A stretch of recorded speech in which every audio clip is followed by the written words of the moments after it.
My next guest on the travel program is Steffi Smeeden, who recently returned from a week-long group cycling holiday. Steffi, how did you first hear about the trip? Actually, I'd been hoping to do something like this for a while and had just been waiting for the right thing to come up. Then I spotted this one on a website. It sounded just the sort of fun thing I was looking for. So I booked a place. It was only later that I realised quite how far I'd have to cycle, and that's when suddenly I began to have doubts about my level of fitness. But I still went ahead with it though, and it all turned out okay in the end. So, what expectations did you go into it with? Well, I'm always up for a challenge, that's just my character, so naturally I was hoping that it would provide that. I guess most of all I wanted to see just how serious I was about cycling. I've always had a bike and enjoyed it, but I was thinking it might become more important in my life in some way. And of course, I thought it would be a chance to make contacts amongst like-minded people, although I had no information about who the other group members would be before I left. How did your family react to the idea? Oh, they weren't surprised. In fact, when I was talking about the preparations I needed to make, my elder brother got all excited and started describing a trip he'd taken. I think it had been a couple of years previously, not long ago anyway. So he still felt enthusiastic and even suggested he might join me. We all had to remind him that he's a father now and needs to stay around to look after his new baby. I don't think my sister-in-law would have been thrilled at the prospect of him going. So, who else was in the group? There were about 20 of us.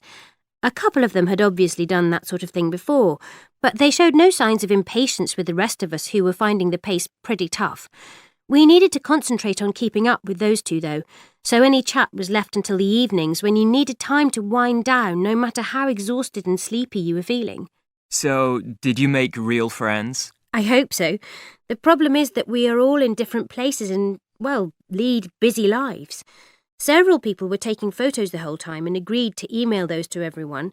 There was some talk of getting together at weekends to keep up with our cycling, but definite plans didn't actually get made. We'll see.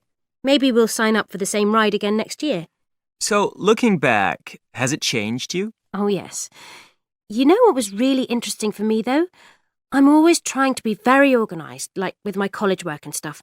I set myself all these targets, prioritise and so on, and worry whether I'm pulling my weight in any team I'm meant to be part of. But on the bike trip, these things didn't seem quite so important. The pace was just the pace we all rode at, and I stopped trying to calculate our speed and things like that. Maybe that'll carry over into the rest of my life too. Interesting.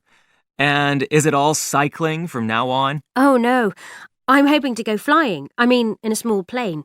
And I know I will one day. Who knows when. But first I have to go on a 10-kilometre running race I've put my name down for. I'm really not looking forward to that one. Then sailing looks like the next thing on the agenda once that's out of the way. But cycling will always be fun too. I see.